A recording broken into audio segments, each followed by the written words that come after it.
In this short video, we'll be looking at the basics of gerunds.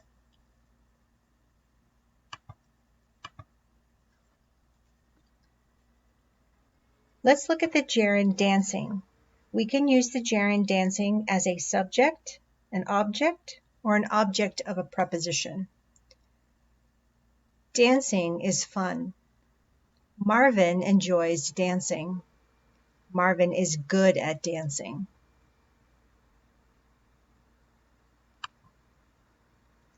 Gerunds look like verbs with an ing ending, but they act like nouns.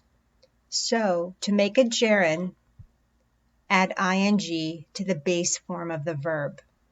For example, eating is my favorite hobby. I love surfing.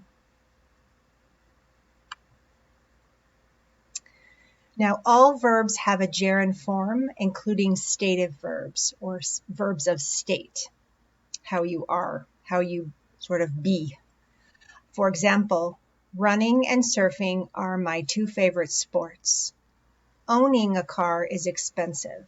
So owning is an example of a stative verb. You can't see the action, but you just are it or you be it, I guess.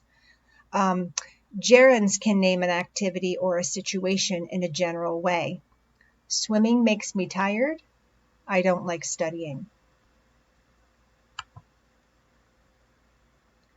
Gerunds are always singular and they act like non-count nouns. Sleeping is good for you. So this is like the action of sleeping is good for you. So there's just one action here. So the action of sleeping is good for you. It's never plural, it's always singular. To make a negative gerund, add not before the gerund. So sleeping is good for you. Not sleeping is bad for you. And finally, a gerund can be one word or a phrase.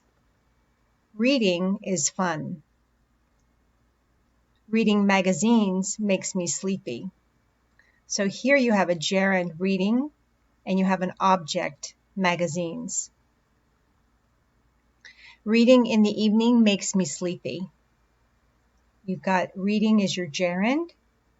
In the evening is your prepositional phrase. So these are the three ways we're going to see gerunds. A gerund by itself, a gerund plus object, and a gerund plus prepositional phrase.